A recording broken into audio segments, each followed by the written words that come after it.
दुनिया में जब भी कुछ पैराडाइम शिफ्टिंग चेंज आता है, क्योंकि टेक्नोलॉजिकल एडवांसमेंट आता है, नेचर ऑफ जॉब्स होती हैं वो चेंज होती है। इंडस्ट्रियल रेवोल्यूशन आया था, उस टाइम पे लोगों को लगा था कि मजदूरों की सबकी जॉब चली जाएगी क्योंकि मशीन्स आ गई हैं, स्टीम इंजन आ गया है। हुआ ये कि पहला इलेक्ट्रिक बल्ब बनने में 100 साल लग गए। एक्सप्लोर कर करके ह्यूमैनिटी ने सीखा है कि बिजली से क्या क्या हो। जिसने पहले देखा होगा कि आसमान में बिजली कड़कती है, उसने कभी नहीं सोचा कि उसको यूज़ करके आप घोड़े को रिप्लेस कर सकते हो, आप एक कार बना सकते हो। Mark Zuckerberg is hiring for the AI team in Meta. वहाँ पे जो एवरेज सैलरीज ऑफर कर रहे हैं वो 10 मिलियन ऑफर कर रहे हैं। मेटा इज हायरिंग 85 करोड़ पर। तो क्या वो एक्सपोजर हम व्यूअर्स तक पहुंचा सकते हैं कि 5 लाख से 5 करोड़ की जर्नी होती कैसी? स्किलर स्कूल ऑफ टेक्नोलॉजी करके हम चलाते हैं अंडर ग्रेजुएट प्रोग्राम 4 साल का। वहाँ पे हमारा थीसिस तो यही है कि प्रैक्टिशनर्स को ही पढ़ाना चाहिए। इट्स लाइक अगर रोहित शर्मा बैटिंग सिखा रहा है वर्सेस कोई पीटी टीचर बैटिंग सिखा रहा है, वो वाला डिफरेंस। अगर मुझे एक मशीन से बात करें, उनकी जो भाषा होती है वो कोडिंग। गलत क्या जा सकता है एआई में? फिलोसफीज हैं एआई के अंदर। So there is something called as AGI। AGI is when machines develop conscious and they start behaving like a human being. क्यों कहते हैं कि इंडिया के नेक्स्ट मिलेनियर्स वो होंगे जो आज एआई को समझ रहे हैं? क्योंकि आप ये देखो कि एक टाइम पे रियल एस्टेट का बूम आया। जिन लोगों ने टाइम पे शुरू किया था वो मिलेनियर्स बने। फिर इंटरनेट रेवोल्यूशन आया। जिन लोगों ने टाइम पे जंप किया था वो आज के मिलेनियर्स बिलियनियर्स हैं। फिर सोशल मीडिया, उसमें लोगों ने अपने बिजनेस और ब्रांड बनाए। अब बारी है एआई की।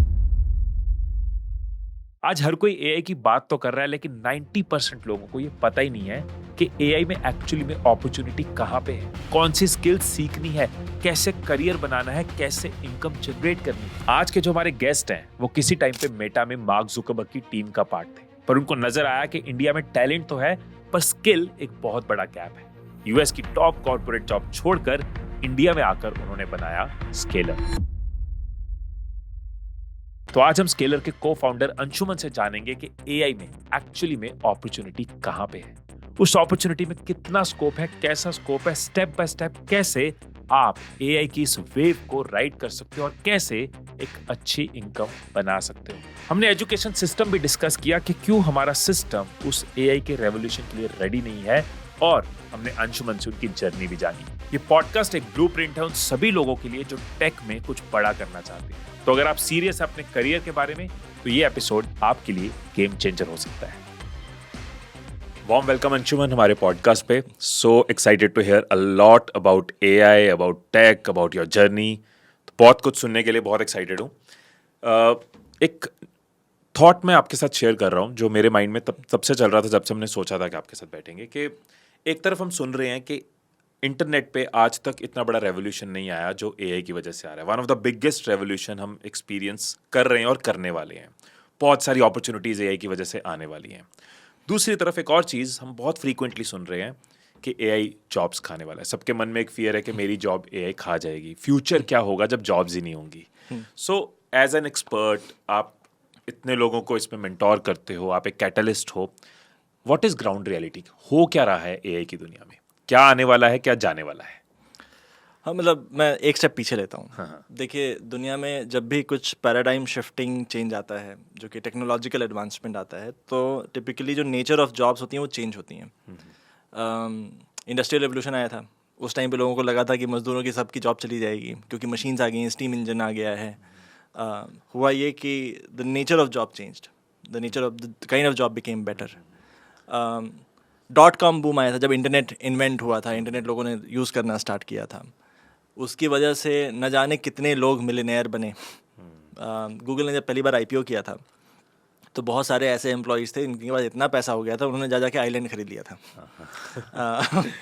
सिलिकॉन वैली में बहुत सारे ऐसे लोग हैं जो कि 10 से 100 मिलियन टाइप का वेल्थ जनरेट किया उन्होंने, बिकॉज कोई कंपनी स्टार्ट करी या फिर किसी बड़ी कंपनी के पार्ट थे बहुत इनिशियली, जिसकी वजह से ये सब हुआ। एआई में भी कुछ सिमिलर ही हो रहा है। मेरा एक फ्रेंड है सिलिकॉन वैली में, वो इंस्टाग्राम में काम करता था। ही वाज जो इंस्टाग्राम में आप फीड देखते हैं ना, आपने देखा होगा जब आप रील्स देखते हो, थोड़े टाइम ज़्यादा रहते हो रील पे तो अगली रील चेंज हो जाती है। तो वो उसी पे काम करता है, ML रिकमेंडेशन। तो अभी उसने मेटा छोड़ के ही स्टार्टेड अप्लाइंग एंड मतलब salary numbers are so mind boggling. उसको जो अभी ऑफर मिला है वो $5 मिलियन का मिला है। $5 मिलियन का? विच इज़ 40 करोड़ का ऑफर है, 40 करोड़ पर का year, package per year. Per year. अभी एक आज ही एक न्यूज़ आई है कि mark Zuckerberg is hiring for the AI team in Meta, and वहाँ पे जो एवरेज सैलरीज ऑफर कर रहे हैं वो 10 मिलियन ऑफर कर रहे हैं, जो कि 85 crore a year kind of salary है so Meta is hiring 85 crore per year के पैकेज पे। पैकेज पे। मैं ये इसलिए नहीं बोल रहा हूँ कि आप पैसे के पीछे भागो, मैं आपको ये बताना चाह रहा हूँ कि वहाँ पे यूजुअली सैलरी क्या होती है, सैलरी होती है कि आपके पास सप्लाई कितना है और डिमांड कितना है, उसके बीच में गैप जितना ज़्यादा होगा उतना ज़्यादा सैलरी डिस्प्रपोर्शनेट हो जाती है। ये वही दिखाता है कि अभी एक तो पैराडाइम शिफ्ट आया है कि चीज़ें एआई एंड मशीन लर्निंग की तरफ जा रही हैं, आपको ज़्यादा ज़्यादा टैलेंट चाहिए वहाँ पे और है नहीं टैलेंट, और वो डिस्पैरिटी की वजह से ये डिसप्रपोर्शनेट सैलरी, मतलब ये ऐसी सैलरी है कि आप एक साल काम कर लोगे, आपकी life you're financially independent for the rest of your life. Right. मैं इसको और डिटेल में जानना चाहूंगा, लेकिन बीच में आपने जो बोला कि डिस्पैरिटी है, राइट, कि टैलेंट चाहिए बट टैलेंट है नहीं, किस तरह की डिस्पैरिटी है? तो देखिए, टेक में एक मिसनोमर है कि मुझे बस कोडिंग आती है तो फिर मैं एक सॉफ्टवेयर इंजीनियर बन गया। Computer science is a lot more than that, and with in computer science बहुत सारे स्पेशलाइजेशंस होते हैं। तो अगर मैं बहुत अच्छा डेवलपर हूँ तो मैं जाके प्रोडक्ट्स बनाता हूँ, विच इज़ ऑल्सो इम्पॉर्टेंट। अगर मैं इन चीज़ों में बहुत अच्छा हूँ कि मैं ऐसे सिस्टम्स बना सकता हूँ जो कि बहुत हाई स्केल पे चल सकते हैं, जैसे फॉर एग्जांपल हॉटस्टार है। हॉटस्टार में हम जब देखते हैं मैच तो काफ़ी बार दिखता है कि 10 करोड़ 4-5 करोड़ तो 4-5 करोड़, हाँ 4-5 करोड़ टाइप, फाइनल में शायद 10 करोड़ भी चला गया। 4-5 करोड़ लोग साथ में मैच देख रहे हैं, वो that's a very high scale. उस स्केल पे भी चीज़ें चला पाना, उसके लिए बड़े अलग टाइप के इंजीनियर्स लगते हैं, तो वो एक स्पेशलाइजेशन होता है, वो भी बहुत इंपॉर्टेंट है।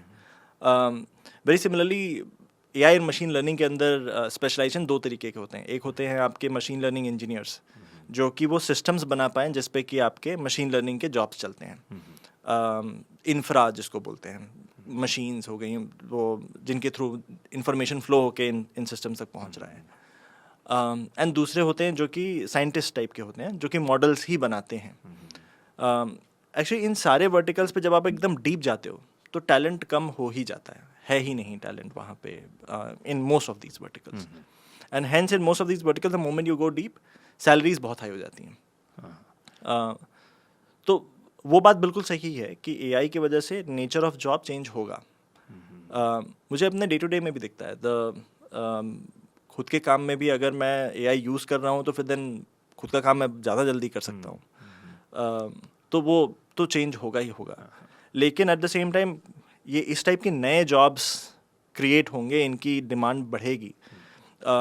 लोग फॉर एग्जांपल बोलते हैं अरे बट ये टाइप की जॉब्स तो सिर्फ ओपन एआई, मेटा, गूगल इन सब में होगी, लेकिन एक और पैटर्न हमें क्या दिख रहा है कि अभी एआई सिस्टम सबको चाहिए। जितने भी बड़े बड़े बैंक्स होते हैं, जितने बड़े बड़े फाइनेंशियल इंस्टीट्यूट्स होते हैं, इंश्योरेंस कंपनीज होती हैं, मेडिकल इंस्टीट्यूट्स होते हैं, उनको ये चाहिए कि ये डेटा हमारे प्रेमिसेस से बाहर ना जाए, तो फिर उनको अलग से एआई इंजीनियर चाहिए जो कि ये डिप्लॉयमेंट्स उनके लिए बनाए। ओके, सो वो चैट जीपीटी जैसी चीज यूज नहीं करेंगे, वो अपना एक चैट जीपीटी बनाएंगे, हाँ, so Lama that internal for AI example, उनका हो। हाँ बिल्कुल। तो इस वजह से आपको ऐसे लोग भी बहुत सारे चाहिए होंगे। In a way what I am saying is कि कंप्यूटर साइंस में पहले आप अगर बहुत सुपरफिशियल लेवल पे भी एक कोडर थे तो भी काम चल जाता था, बिकॉज इतनी सारी चीज़ें बनानी है और कौन बनाएगा। तो इसलिए फॉर एग्जांपल हमारे इकोसिस्टम में बहुत सारी सर्विस कंपनीज हुई, बिकॉज बनाना है, मैन पावर आप डाल दो बन जाएगा कुछ ना कुछ। वो धीरे धीरे कम होगा, and the importance of specialisation and going deep वो बढ़ेगा। राइट। I get it. मैं इस चीज़ पे ना लेटर ऑन ज़रूर आऊँगा, जो हमने गैप की बात की थी, आई थिंक जो डिमांड सप्लाई है उसका रूट क्या है उसको हम ज़रूर डिस्कस करेंगे। सो आई टेकन अ नोट ताकि ये मिस ना हो हमसे। बिल्कुल। बट हम अपॉर्चुनिटी की तरफ बात कर रहे थे तो वापस वहीं पे आ रहा हूँ। आई अंडरस्टैंड कि हमने पैकेजेस की बात करी थी, 85 करोड़ 40-50 करोड़ का पैकेज। एक बार के लिए अगर हम थोड़ा सा वहाँ पहुँचे कि जो व्यूअर्स ये वीडियो देख रहे हैं, इस पॉडकास्ट को देख रहे हैं, दे अंडरस्टैंड कि एआई एक रेवोल्यूशन है, कुछ जॉब्स जानी है, कुछ जॉब्स क्रिएट होनी है, राइट? मैंने कहीं पढ़ा था शायद 25 लाख या नहीं, शायद 25 million jobs are about to be created, कुछ इस तरह का नंबर मैंने पढ़ा था अभी। सो लाखों जॉब्स क्रिएट होनी है एआई की वजह से। अब अगर कोई ये देख रहा है और वो इस रेवोल्यूशन का पार्ट बनना चाहता है, इस रेवोल्यूशन में वो भी अपने पैकेजेस को इंक्रीज करना चाहता है, वो भी एक, जैसे आपने कहा उस टाइम जो .com में आया था वो आज मिलेनियर्स बिलियनियर्स हैं, तो फ्यूचर बिलियनियर्स शायद वो होंगे जो आज एआई को समझ जाएंगे, राइट? सो यहाँ पे आप हमारी हेल्प कर सकते हो, व्यूअर्स की हेल्प कर सकते हो कि क्या उनके लिए स्टेप बाय स्टेप प्लान हो सकता है, क्या एक ब्लूप्रिंट जैसी चीज़ हो सकती है कि अभी हमें कोई आइडिया नहीं है, राइट, वी आर थिंकिंग हमें कौन सा करियर डिसाइड करना है या ट्रांजिशन लेनी है, तो क्या हमारे स्टेप्स होने चाहिए सो दैट हम इस एआई गोल्ड रश का पार्ट बन सके। जी, मैं बिल्कुल अपने साइड से जितना पता है मैं बताता हूँ, लेकिन उसके पहले मैं एक चीज़ ये बोलना चाहता हूँ कि इन सब के लिए बहुत इंपॉर्टेंट, सबसे इम्पॉर्टेंट पैरामीटर होता है क्यूरियोसिटी। जैसे कुछ लोगों को ऐसा लगता है ना कि मैं सोचूंगा कुछ आइडिया आ जाएगा, कुछ बना दूंगा, बढ़िया कंपनी बन जाएगी। यूजुअली आप देखेंगे तो जो बहुत सक्सेसफुल कंपनीज बनी हैं इन द पास्ट, वो उन लोगों ने बनाई हैं जो कि उसी फील्ड में कुछ डीप घुस के कर रहे थे। तो बिकॉज आप इतना करते हो, इतना सीखते हो, तो फिर आपको कुछ ऐसी इंसाइट आती है जो बाकियों को नहीं आती हैं, एंड इसलिए चीज़ें बनती हैं, राइट?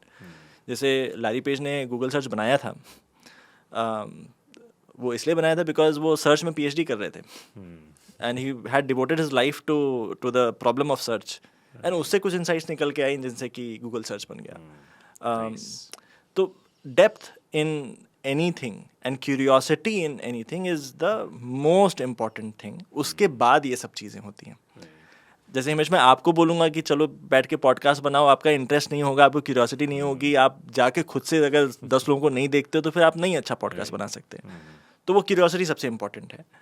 मैं रीज़न ये इसलिए कॉल आउट कर रहा हूँ बिकॉज काफ़ी बार मैं ये देखता हूँ कि मैं रोड मैप बनाता हूँ, लोगों को इंटरेस्ट नहीं भी होता है, तो भी चलो बोला गया है यहाँ पैसा है, कर लेते हैं, वो let's not do that, right. वरना वो इमोशनल अटैचमेंट नहीं आएगी, इंक्लिनेशन नहीं आएगी, पैशन नहीं आएगा अगर क्यूरियोसिटी नहीं होगी। बस करना है क्योंकि कुछ होने वाला है, तो वो लॉन्ग टर्म सस्टेन नहीं होगा। Very well said. दूसरा ये है कि एआई भी ऐसा फील्ड है ना जो कि अभी इवॉल्व हो रहा है। जैसे आप देखेंगे तो जब बिजली का आविष्कार हुआ था, इलेक्ट्रिसिटी, तो इलेक्ट्रिसिटी का आविष्कार हुआ था 1750s में। पहला इलेक्ट्रिक बल्ब बनने में 100 साल लग गए। और एक्सप्लोर कर करके ह्यूमैनिटी ने सीखा है कि बिजली से क्या क्या हो सकता है। जिसने पहले देखा होगा कि आसमान में बिजली कड़कती है, उसने कभी नहीं सोचा कि उसको यूज़ करके आप घोड़े को रिप्लेस कर सकते हो, आप एक कार बना सकते हो। वो 100-200 साल के एक्सप्लोरेशन के बाद आया। एआई में भी अभी हमने स्क्रैच किया है टू अंडरस्टैंड कि अगर एक मशीन जो अब इज़ इंटेलिजेंट नाउ, आज तक तो मैं मशीन को बताता था तुम ये करो, अब मशीन भी वापस एक रिस्पॉन्स देने लगी, पहली बार ऐसा हो रहा है। तो अब उससे क्या क्या पॉसिबल हो सकता है वो हम अभी डिस्कवर करेंगे। हो सकता है 150 साल नहीं लगेगा, 5 साल लगेगा, 10 साल लगेगा, 15 साल लगेगा, लेकिन वो डिस्कवर करने के लिए भी बहुत सारी क्यूरियोसिटी चाहिए। आप किसी डोमेन में बहुत डीप जाके जब काम करना स्टार्ट करते हो तो आपको समझ में आता है, ओह यहाँ पे भी एआई लगा सकते हैं, जो मैंने सीखा था। तो what I am trying to say is कि अभी मैं रोड मैप बताऊंगा, लेकिन वो रोड मैप तभी इफेक्टिव है जब आप ये ना मानो कि आपको सब कुछ कोई आके बताएगा। आप खुद से बहुत ज़्यादा एक्सप्लोर करते हो बिकॉज आप क्यूरियस हो, आप जेन्युइनली क्यूरियस हो कि ये चीज़ चलती कैसे है, ये चीज़ होती कैसे है। आप जब वो जितना ज़्यादा करोगे आपको उतने ज़्यादा आइडियाज़ आएंगे, आप उतना ज़्यादा एआई को सही जगह अप्लाई कर पाओगे। राइट। सो चुल होनी चाहिए, चुल होना बहुत ज़रूरी है, वो फाउंडेशन है। अब अगर वो क्लियर है तो उसके बाद क्या होता है कि देखिए साइंसेस इंपॉर्टेंट है, मतलब फॉर कंप्यूटर को कंप्यूटर साइंस इसलिए बोला जाता है बिकॉज बेसिक मैथमेटिक्स इंपॉर्टेंट है, अंडरस्टैंडिंग की दुनिया चलती कैसे है थोड़ा सा इंपॉर्टेंट है। तो जो आपको स्कूल में मैथ साइंस पढ़ाया जाता है वो अभी भी इम्पॉर्टेंट है। बहुत बड़ा सवाल होता है कि यार इसका मैं फ्यूचर में क्या करूँगा, करूँगा, तो हाँ। ये करोगे। हाँ, केमिस्ट्री में भी नॉट, बट वो भी मैं बताता हूँ केमिस्ट्री में क्यों बोलता हूँ. देखिए फिजिक्स और मैथ्स में कैसा होता है कि आपने कुछ रूल सीखे हैं, बाकी रूल्स आप एक्स्ट्रापोलेट करके खुद समझ सकते हो. केमिस्ट्री में जितने ज़्यादा रूल्स होते हैं उससे ज़्यादा एक्सेप्शंस होते हैं.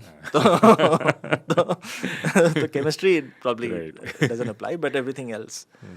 हम कैसे इसको डिवाइड कर सकते हैं कि एआई या एआई के अंदर, अगर अभी ब्रॉडली मैं एआई एक सब्जेक्ट लेके चल रहा हूँ, तो इसके अंदर क्या क्या फील्ड्स हैं जो आने वाले टाइम पे ग्रोइंग है, जिसके बारे में कोई एक्सप्लोर कर सकता है? तो हाउ डू वी डिफाइन, मतलब तो देखिए ब्रॉडली दो तरह की फील्ड्स होती हैं. मशीन लर्निंग बोलते हैं, डीप लर्निंग बोलते हैं. डीप लर्निंग के अंदर भी ना देयर आर मल्टीपल सेग्रीगेशन. मैं थोड़ा सा हाई लेवल ओवरव्यू देता हूँ आपको. मशीन लर्निंग क्या है कि अगर वैसे मैं आपको बहुत सारे डेटा सेट में सैम्पल दिखाऊं, जैसे मैं आपको बताऊं देखो ये पिक्चर है, यहाँ पे ये खरगोश है, और ऐसे मैं बहुत सारी पिक्चर्स दिखा रहा हूँ जिसमें खरगोश है. तो अगर मैंने मशीन को बार बार ये दिखाया है और फिर मैं एक ऐसी फोटो दिखाऊं जिसमें शायद खरगोश है, बताऊं कि बताओ उसमें खरगोश है कि नहीं है. If the machine can detect कि हाँ इसमें खरगोश है, तो दैट्स मशीन लर्निंग. कि machine is learning from patterns. That's the way we also learn. So that's machine learning कि आप बहुत सारा ट्रेनिंग डेटा देते हैं जिस पे कि आप सीखते हो through that training data, and then फिर नए डेटा पे आप अप्लाई करते हो. वेरी सिमिलरली कुछ प्रिडिक्टिव एल्गोरिदम्स होते हैं, जैसे कि जैसे अमेज़ॉन है. अमेज़ॉन के लिए सबसे बड़ी प्रॉब्लम क्या है कि मुझे time of delivery of a product minimise करना है. जैसे आपने लैपटॉप ऑर्डर किया, आपके पास लैपटॉप अगर एक ही दिन में आ जाएगा तो आप बड़े खुश हो जाओगे अमेज़ॉन से. अगर वो 20 दिन लगेंगे तो आप अमेज़ॉन से दुखी हो जाओगे. तो अमेज़ॉन के पास ये हमेशा से ही प्रॉब्लम है कि मेरे पास जो सामान पड़ा हुआ है वो तो किसी रैंडम शहर में है. बैंगलोर में कोई ऑर्डर कर रहा है या गुड़गांव में कोई ऑर्डर कर रहा है, मैं उस तक जल्दी कैसे पहुंचाऊं. तो वहाँ पे जो एक एल्गोरिदम लगाया जाता है which is predictive algorithm, is कि अगर मुझे पैटर्न में ये दिखता है कि मैकबुक एयर गुड़गांव में हर दिन 5 लोग तो करते ही ऑर्डर, तो फिर मैं वो 5 लैपटॉप पहले से ही शिप कर दूंगा ताकि जिस दिन आप ऑर्डर करो उस दिन वो लैपटॉप लैंड हो रहा है. तो आपके लिए वो लैपटॉप तुरंत पहुंच गया. वो लेकिन हुआ ऐसे कि मैंने प्रिडिक्ट किया था कि इतने लैपटॉप तो चाहिए होंगे गुड़गांव में इस दिन. Any predictive algorithm for example बहुत इंपॉर्टेंट है. जैसे ग्रोसरीज होती हैं, ग्रोसरीज आर पेरिशेबल आइटम्स, खराब हो जाती है ग्रोसरी अगर आप नहीं बेचो तो वहाँ पे प्रिडिक्ट करना पड़ता है कि डिमांड कितनी आएगी. एंड ये मतलब हमारे जितने भी क्विक कॉमर्स, रेगुलर कॉमर्स, इन सब में ये प्रेडिक्टिव एल्गोरिथम चलता है. सो बेसिकली लाखों करोड़ों का रेवेन्यू लॉस या रेवेन्यू गेन इन एल्गोरिदम्स पे डिपेंड करता है. राइट. अगर एक चीजें खराब होगी पड़ी, मतलब खरीद ली, ग्रोसरी खरीद ली और वो पेरिश हो रही है, एक्सपायर हो रही है, तो वो लॉस है. हाँ. बट अगर वो हम समझ के कितनी खरीदनी है और कितनी देर में मूव करेगी, it is good revenue. Right. वहाँ पे प्रॉफिट लॉस के लिए सिर्फ और सिर्फ wastage is the biggest parameter. तो ये आपके मशीन लर्निंग की फील्ड है. वेरी सिमिलरली डीप लर्निंग की फील्ड होती है जिसके अंदर न्यूरल नेटवर्क्स हैं, बट उसके अंदर स्पेशलाइजेशंस होते हैं. जैसे कि एक कंप्यूटर विजन बोलते हैं. विजन इज़ कि फॉर अ मशीन की इमेज देख के मैं या तो इमेज में ट्रांसफॉर्मेशन कर सकूं या फिर ऑब्जेक्ट्स आइडेंटिफाई कर सकूं.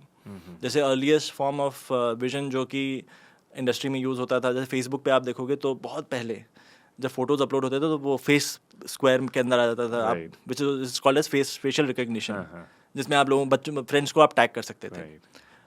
फिर वो फेस डिटेक्शन भी होना स्टार्ट हो गया कि अपने आप उसने डिटेक्ट करना स्टार्ट कर दिया कि मे बी ये आपका वो दोस्त आयुष है. तो that is the form of vision. In fact the most advance form of vision अभी आजकल कार्स चलने लगी हैं जिनमें कि ड्राइवर्स होते ही नहीं हैं.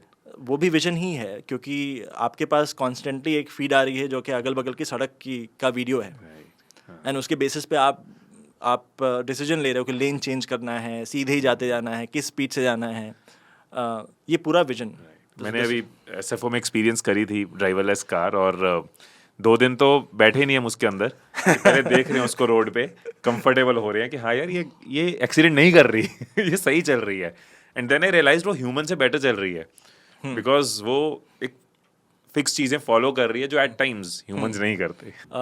वेरी सिमिलरली इसका सेकंड फील्ड होता है वो नेचुरल लैंग्वेज प्रोसेसिंग. तो आप देखोगे जैसे व्हाट्सएप वगैरह यूज़ करते हो तो आप टाइप कर रहे हो तो नेक्स्ट वर्ड प्रेडिक्ट करता है आप क्या लिखोगे और आपको सजेस्ट करता है. तो वो टाइप की जो चीज़ होती है that is NLP, natural language processing. There are many applications, right. जैसे फॉर एग्जांपल आप अगर विजन में भी बहुत डीप चले जाते हो तो जैसे जो मैं अभी एग्जांपल दे रहा था सेल्फ ड्राइविंग कार की, वो एक एग्जांपल है, बहुत सारे वैसे एग्जांपल हैं। फॉर एग्जांपल आजकल सर्वेलेंस जो होता है उसको भी ऑटोमेट किया जा रहा है कि ह्यूमन की ज़रूरत नहीं है। जैसे काफ़ी सारे वन विभाग वगैरह में जानवर है कि नहीं है वो सब कैमरा लगा हुआ है, कैमरा से डिटेक्ट हो जाता है, अलार्म रेज हो जाता है, तो फिर एक किसी इंसान को बैठना नहीं पड़ता रात रात भर टू सी कि कहीं से शेर या भालू नहीं गुजर रहा है। वो टाइप के एप्लीकेशंस बनना स्टार्ट हो गए हैं। तो किसी भी फील्ड को आप अगर डीप में जाएंगे तो बड़े सारे एप्लीकेशंस हैं। इनफैक्ट हमारे हम स्केलर स्कूल ऑफ टेक्नोलॉजी चलाते हैं जिसमें इनोवेशन लैब है। उसके अंदर एक कंपनी है, मतलब हम एक्चुअली जो इनिशियल स्टेज फाउंडर्स होते हैं उनको हम इनवाइट करते हैं कि आप यहीं से आके बनाओ, and we give them facilities, students also benefit. Incubator type ही है, लेकिन वो स्टूडेंट्स के लिए हेल्पफुल है बिकॉज अगर अच्छे फाउंडर्स हैं, बहुत डीप कुछ बना रहे हैं तो स्टूडेंट्स काफ़ी सीखते हैं। तो उसमें एक कंपनी है गहन एआई करके, they are also working on a vision problem which is कि माइंस में यूजुअली जो ट्रांसपोर्टेशन होता है वो काफ़ी बार रिस्की होता है, बिकॉज अगर माइंड में कुछ इंसिडेंट हुआ तो फिर जो भी ट्रांसपोर्ट कर रहा है वो that person might lose their life. तो they are building an autonomous self driving vehicle for transportation in mines. वो जो गोल्फ कार टाइप के आपको दिखते हैं ना, उसी को मॉडिफाई करके कि वो खुद ही नेविगेट करके पॉइंट ए से पॉइंट बी चला जाएगा। तो उस टाइप के एप्लीकेशंस आप बनाना स्टार्ट कर सकते हो। नाइस। तो जैसे आपने कुछ स्पेशलाइजेशंस बताई, सो स्कोप वाइज, पोटेंशियल वाइज क्या कैटेगराइजेशन हो सकती है इसमें? ज़्यादा है, कम है, कि मोर और लेस इट्स सेम फ्यूचर के पर्सपेक्टिव में? स्टार्ट में बहुत ज़्यादा डिफरेंस नहीं होता है। जैसे मैं सिलिकॉन वैली की बात कर सकता हूँ, इंडिया की बात कर सकता हूँ, इन दोनों जगहों की सैलरी में बता सकता हूँ। तो अगर आप देखेंगे जो आपकी बिग टेक कंपनीज हैं, गूगल, फेसबुक, माइक्रोसॉफ्ट, अमेज़ॉन, इन जगहों पे सिलिकॉन वैली में यूजुअली जो स्टार्टिंग सैलरी होती है वो 150,000 से $200,000 टाइप की होती है, जो कि लगभग 1.5 करोड़ के आसपास की होगी। This is for a normal engineer. एक एआई इंजीनियर की भी इतनी ही सैलरी है, ±10%।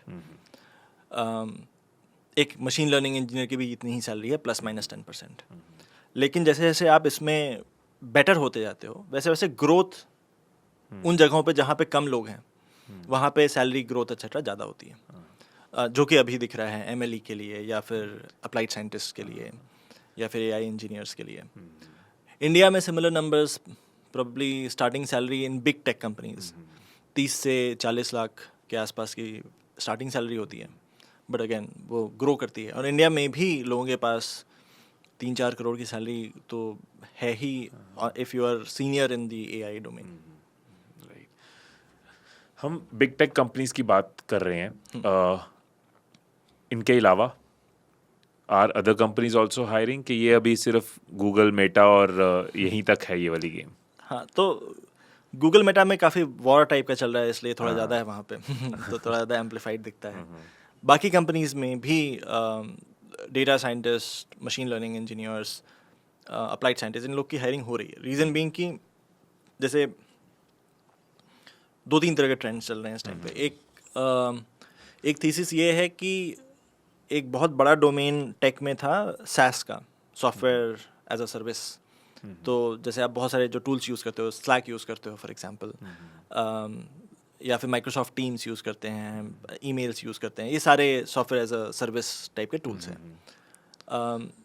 अभी एक जो डायरेक्शनल दिख रहा है जिस तरफ बहुत सारी कंपनीज जा रही हैं वो ये कि को पायलट का जो एक डायरेक्शन है कि एआई धीरे धीरे इतना इंटेलिजेंट होता जा रहा है कि एक जूनियर इंजीनियर का काम या जूनियर एनालिस्ट का काम या फिर जूनियर फाइनेंस गाय का काम एआई कर सकता है।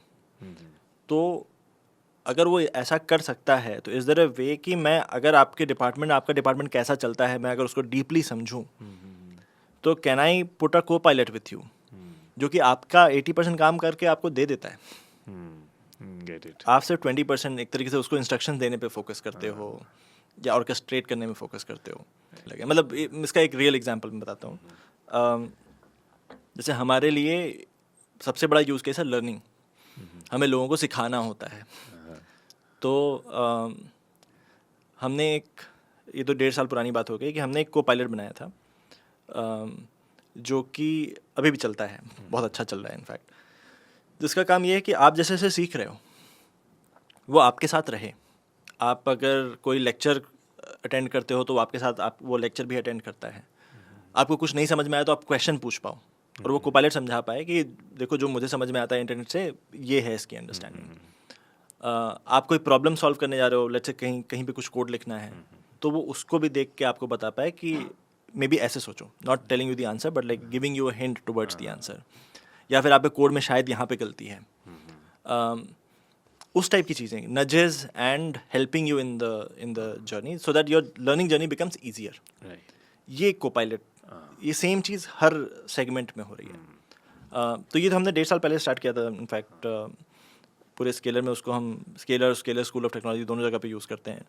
अभी IIT मद्रास ने भी उसको स्टार्ट कर दिया यूज़ करना। तो जो उनके ऑनलाइन कोर्सेज हैं उसमें अडॉप्ट हो रहा है धीरे धीरे, फिर वो होपफुली ऑफलाइन में भी होगा।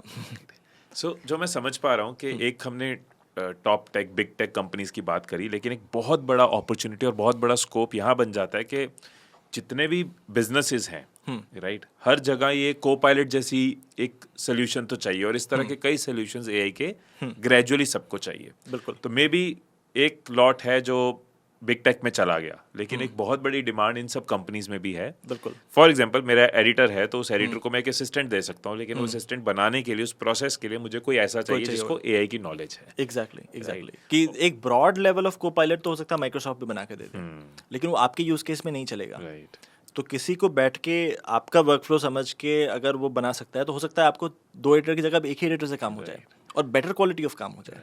So any business would be interested ऐसे लोगों को हायर करने में, या उनसे प्रोडक्ट लेने में, या उनसे सर्विस लेने में, क्योंकि उसके लिए वो एक फ्यूचर की कंपाउंडेड कॉस्ट बच जाती है। बिल्कुल। तीसरे टाइप ऑफ बिजनेसेस जो चल रहे हैं जहाँ पे again people in AI and machine learning are needed are key businesses that are at intersection of hardware and software. तो जैसे मैं आपको कुछ एग्जांपल्स देता हूँ। जैसे मैंने गहन AI का एग्जांपल लिया, राइट, कि माइनिंग में ट्रांसपोर्टेशन सॉल्व करना है तो ऑटो ड्राइविंग कार्स बनानी है फॉर माइनिंग इंडस्ट्री, तो उनके रूट को मैप करके।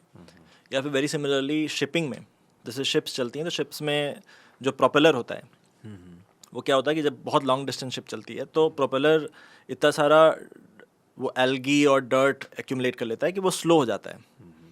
तो सेम डिस्टेंस जाने के लिए आपको बहुत ज़्यादा फ्यूल चाहिए होता है, तो the efficiency of ship basically reduces as it goes for more and more distance. तो और वो एक ह्यूमन के लिए चलती शिप में क्लीन कर पाना बहुत ही डेंजरस होता है, because it's a huge propeller with big blades, cut what जाओगे आप अगर जाओगे सफाई करने के लिए। तो एक चाइना में कंपनी है, उन्होंने यूजिंग विजन एक रोबोट बनाया है जो कि again like if you drop it in the ocean वो फिगर आउट करता है कि कहाँ पे है propeller, okay, and then map करता है कि ये हैं इसके ब्लेड्स, यहाँ पे डर्ट है। और जैसे वो आपने देखा होगा ना आजकल, तो वो एक आता है जो घर में पोछा लगाता रहता है, वैसे ही जाके वो धीरे धीरे क्लीन करता है उसको, because it has a camera and like decently intelligent system. तो इस टाइप के इंटरसेक्शन पे कि आपके पास कैमराज हैं, आपके पास हार्डवेयर है, ना उस इंफॉर्मेशन को यूज़ करके मैं वो एक्शंस कैसे परफॉर्म करूं विच आर यूजफुल, उस टाइप की अलग कंपनीज बन रही हैं और बनेंगी। और some of these are by the way like hard problems, they are not easy to solve. Right. और अगेन क्योंकि ये कंपनीज बन रही हैं तो वहाँ पे एक अपॉर्चुनिटी ओपन हो रही है। इंटरेस्टिंग। किसी ने स्टार्ट कर दिया, उसने कोई एक स्पेशलाइजेशन चूज करी, उसने उसके ऊपर अपना क्यूरियोसिटी सबसे पहले फाउंडेशन पे आ जाते हैं, उसके अंदर चुल है, क्यूरियोसिटी है, उसने समझा ये कुछ फील्ड्स हैं। ऑफ कोर्स इस पॉडकास्ट उसको एक ब्रीफ आइडिया हुआ, अब वो खुद से उन 3-4 फील्ड्स को रिसर्च कर सकता है कि विजन में जाना है कि NLP में जाना है, एंड देन उसने एक स्टार्ट लिया। अगेन मैं एक सिनेरियो ले रहा हूँ कि it can be a big tech और it can be any size of business, right. अब उसको अपने आप को एक फ्यूचर में टेक लीडर एस्टेब्लिश करना है कि वो उस लेवल के पैकेजेस तक पहुंच पाए। आज 5 लाख पे है, लेकिन अब वो 5 लाख से जो 5 करोड़ की जर्नी है जी, उसमें क्या, बिकॉज आपने वो जर्नी देखी है, आपने बिग टेक के साथ काम किया है और आपके आसपास वो पूरा सर्कल है, तो क्या वो एक्सपोजर हम व्यूअर्स तक पहुंचा सकते हैं कि 5 लाख से 5 करोड़ की जर्नी होती कैसी है, कैसे करनी है वो?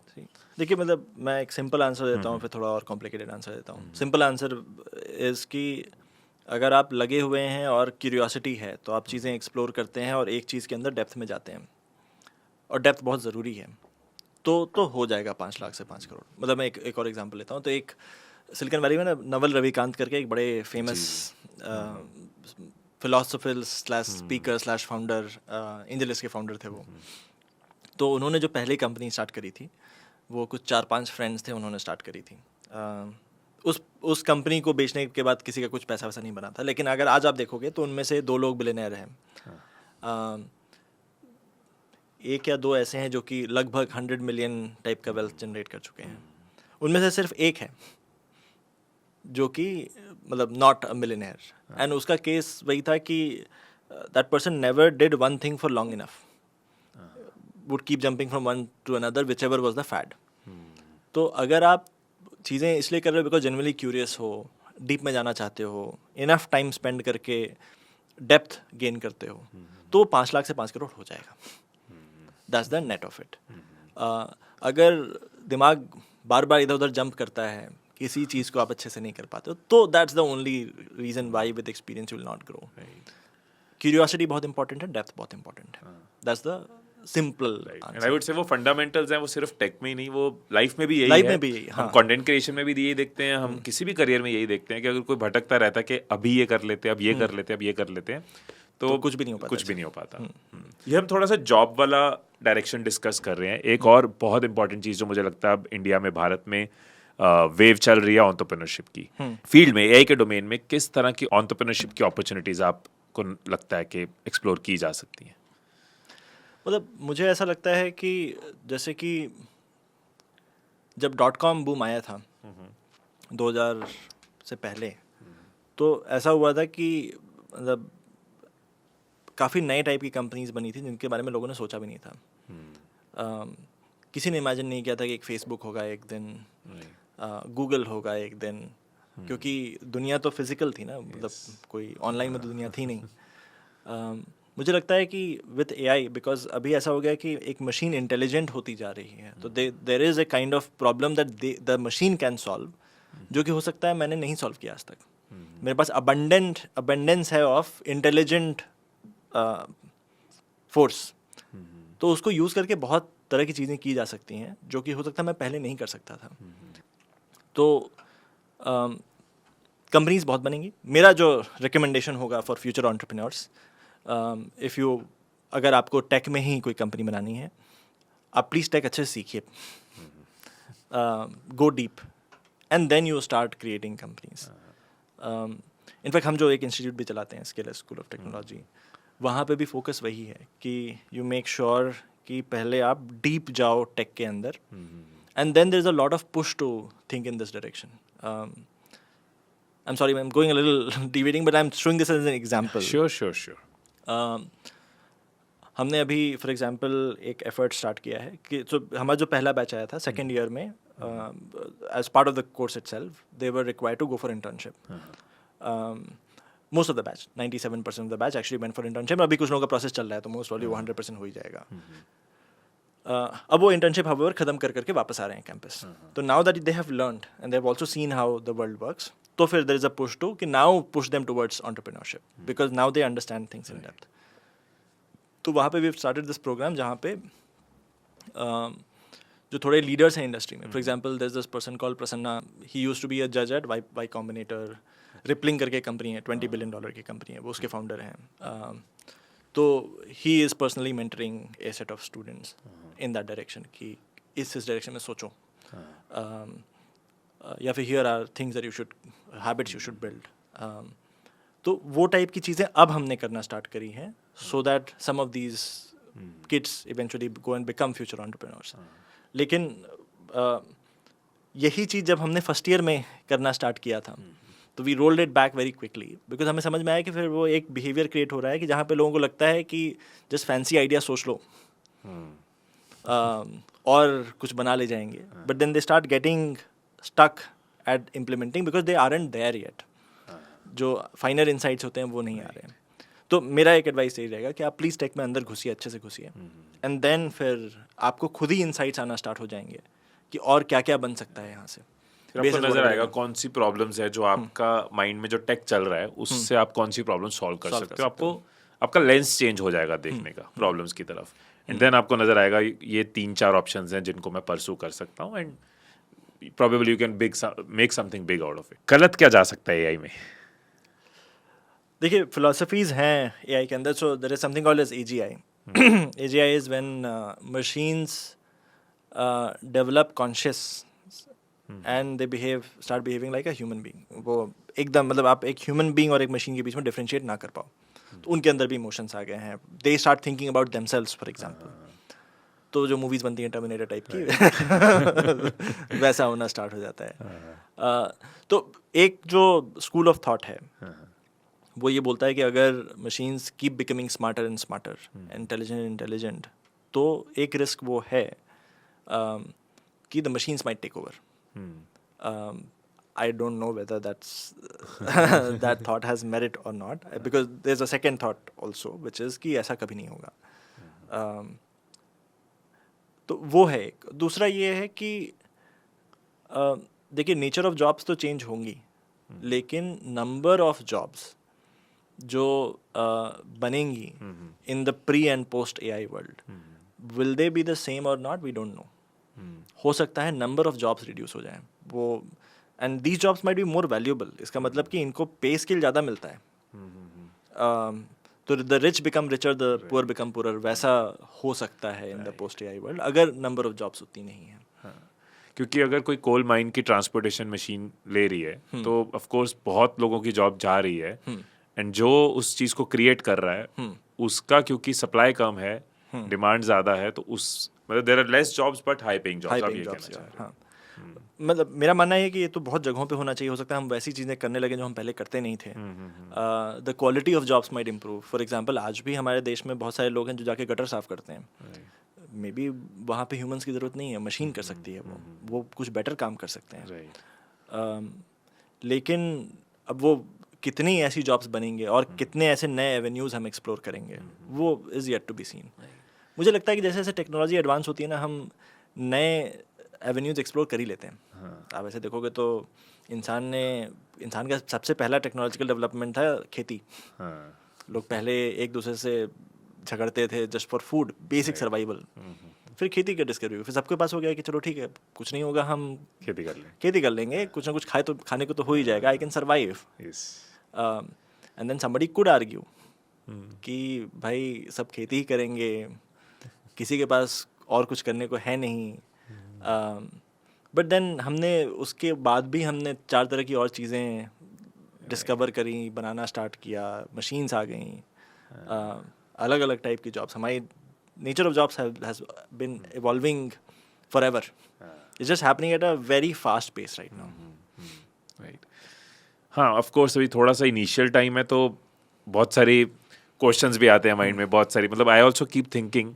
अभी आपने जो विजन वाली बात करी तो 3-4 दिन पहले, सो वी हैव अ पेट, जोए नाम है उसका, तो मैंने और मेरी वाइफ गुंजन ने हमने ऐसे उसका पिक्चर क्लिक किया और चैट जीपीटी को पूछा व्हाट इज थिंकिंग, और ये फोटो तब खींचा जब उसकी ट्रीट का टाइम होने वाला था। जस्ट 5 मिनट बाद उसने ट्रीट लेनी थी। हमने ऐसे ही किया, वी हैड नो आइडिया कि चैट जीपीटी इस चीज को आंसर कर देगा। मतलब ह्यूमन रीड करना इज वन थिंग, डॉग का तो एक्सप्रेशन ही क्लियर नहीं होता, इट्स और हेयरी फेस। तो उसने कहा कि Joey is waiting for his treat.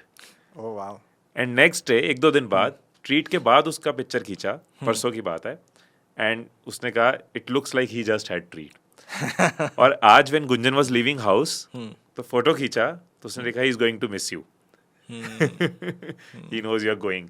So we were like, हम ऐसे हो गए इतना कि मतलब अ डॉग का एक्सप्रेशन और इतना स्पेसिफिक कि ट्रीट की वेट हो रही है। सो अभी के लिए बड़ा नहीं, बट यही ना चीज़ें मल्टी मॉडल होती जा रही हैं। तो जैसे फॉर एग्जांपल अब ये जो चीज़ है आपको कि जैसे कि जो आपने बताया वो प्रॉब्लम ये है कि एक एनिमल के एक्सप्रेशंस को मैं रीड नहीं कर सकता, बट मुझे अगर आपको इनेबल करना हो तो आजकल ग्लासेस आने लगे हैं जिसमें कि I can project images on top, तो एंड आई नो कि एग्जैक्टली आपको क्या दिख रहा है ग्लास से, तो उन ग्लासेस में आपको दिखाना चालू कर सकता हूँ subtitles of what your animal might be thinking. उस टाइप के प्रोडक्ट्स बनने लगेंगे, बनेंगे, बिल्कुल बनेंगे। सो अभी तो इमेजिन, मतलब अभी ये सब ऐसा है जो कुछ साल पहले अगर मैं अपनी दादी को कहता कि ये सब होने वाला है तो आज भी उनको उनके लिए मैजिक है कि ये तो कोई जादू है। मतलब 10 साल पहले बोलता तो वो कहते पागल हो गया तुम, मतलब इसको कहीं आगरा लेके जाओ right. But this day these things are happening, और आगे क्या होने वाले हैं सोच सोच के कई बार माइंड में बहुत सारी इमेजिनेशंस आती हैं। पर एआई रेवोल्यूशन की बात अगर वापस करें तो इंडिया को एज अ कंट्री इस रेवोल्यूशन में क्या एडवांटेजेस हो सकती हैं और डिसएडवांटेजेस?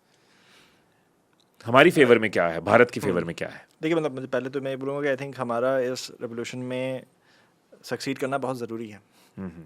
रीज़न बीइंग कि we are the youth capital of the world, we have the largest number of youth in the world in any country. बिल्कुल। और अगर हम नहीं जीतेंगे तो फिर वो जॉब्स कहीं और जाएंगे, और वो जॉब्स कहीं और जाएंगे तो फिर हमारे पास क्या होगा? It's not like there is no average outcome for India. There's either like a very high outcome कि we win this race and then suddenly like we are the powerhouse of the world, or there is a very bad outcome. I don't want to think about the bad outcome. तो हम अच्छे outcome की बात करते हैं। I think हमारे पास एक super power ये है कि the number of people in tech with the right kind of depth, जैसे जो मैं अभी AI ML इंजीनियर्स की भी बात कर रहा हूँ, अब देखोगे तो at the core of it a lot of it are Indians. वो सिलिकॉन वैली में बैठे हैं बट हैं ओरिजिनली इंडियंस।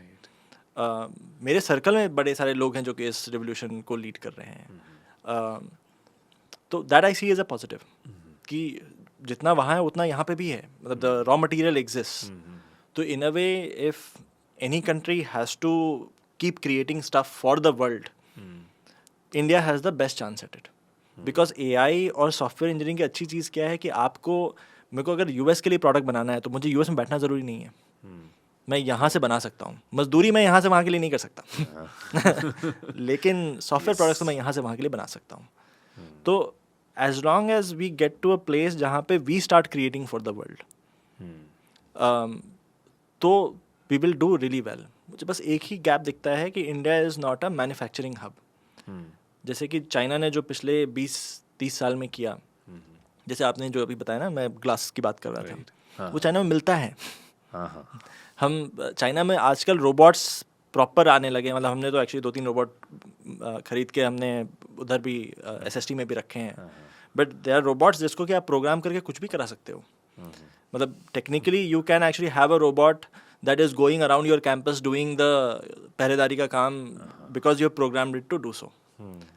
वो टाइप की चीज़ें पॉसिबल हैं। तो अगर ये इकोसिस्टम भी होता तो मतलब एकदम slam dunk we were winning the race.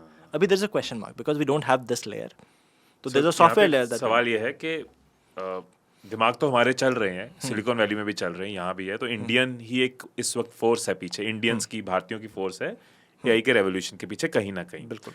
But आप ये कह रहे हो कि एक चैलेंज जो आप बता रहे हो वो ये है कि मैन्युफैक्चरिंग में हम पीछे हैं।